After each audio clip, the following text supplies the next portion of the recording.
To ensure your horse reaches its genetic potential, it doesn't start when you start training it. It doesn't start when they're born. It actually starts over a year before the foals are born. So general nutrition for the broodmare is extremely important. So the first part is ensuring your mare's in the right condition. You can either weigh them or you can condition score them. So to get optimal conception rates, we want our mares to be in a moderate fleshy to fleshy condition score, such as this mare here. So we would consider this a condition score of 4. With this mare here, she's a recip mare. She's probably in the lighter end, as you can see. She's not as muscled over the hindquarters. You can just start seeing the ribs. So to ensure that she is in the right condition to increase her chances of conception, we'll start increasing her feed intake.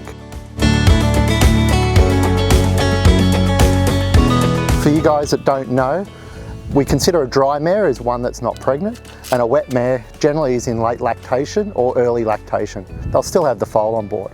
So the nutrition requirements are greatly different.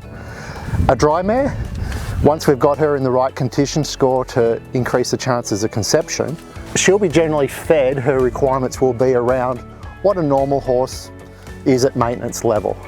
A wet mare in early lactation will actually nearly have double the amount of energy required for the dry mare. Her protein requirement will be nearly double. Her calcium and phosphorus will be nearly triple that of the dry mare. And obviously copper, manganese, zinc, all those important bone and organ building minerals will be greatly increased as well. Okay, we've got our mares through their first and second trimester, and generally this will be around the same nutrient levels as our normal maintenance horses that aren't pregnant. Once we start stepping into the late second and into early and mid third trimester, this is where energy requirements start to creep up to about 120%.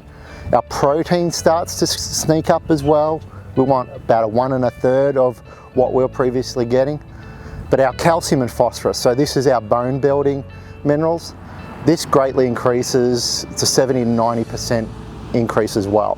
So in the third trimester, this is where a bulk of the development of the foal starts to occur. So from the start of the third trimester, the foal's going to be the size of, say, a cat.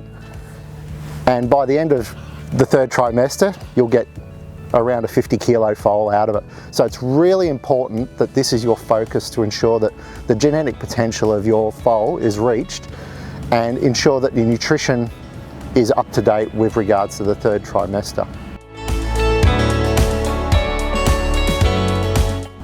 Early lactation, so this is as soon as the mare's foaled. Her energy requirements is going to be astronomical. It's going to be nearly double. The protein's going to be double. Calcium and phosphorus, like I said before, is nearly triple. What this means is that the mares are actually going to nearly struggle to be able to eat enough feed to meet their energy challenges. So if we don't have the mares in the right condition before they foal, they'll actually start to drop a lot of weight. Now, little tips to actually increase the chances of conception, especially with mares that have had quite a few foals, is look to antioxidants such as selenium and vitamin E. And research has shown that having these in bioavailable form, so organic selenium and the right natural vitamin E's, actually increases conception rate in mares, but also for the stallions, it actually increases the conformation and motility and the viability of stallion sperm as well. So there's all nutrition plays a huge role in ensuring that we get good conception, we get good growth through the trimesters, and then during lactation we can supply all that nutrients to the foals to ensure that they reach their genetic potential. Many of us want to know about feeding our sport horses, so our warm bloods, our quarter horses, stock horses, western breeds, etc., versus thoroughbreds. And as we all know, some horses are better doer than others. So when it comes to feeding the broodmare, how do we actually ensure that we get the right nutrients into the mares and subsequently give the right nutrients to the foals? So when it comes to feeding an easy doer, a horse with good metabolism, we want to look at concentrating those nutrients because the energy requirements probably aren't there, but protein and macro and micronutrients are. So when we talk about feeding a sport horse broodmare, we're looking at more the concentrated feed. So if you turn the back of the bag over, you're looking for feeding rates that are 1 to 2 kilos a day. Whereas conversely, if you're feeding some of the thoroughbreds or horses that are harder doers, you can look up to feeding 4, 5 and even 6 kilos a day in late lactating or early lactating mares. So I'd be looking at feeds that actually require that sort of feeding rate. So to ensure that you balance your diets for your brood mares, make sure you match the nutrient requirements to the individual animal.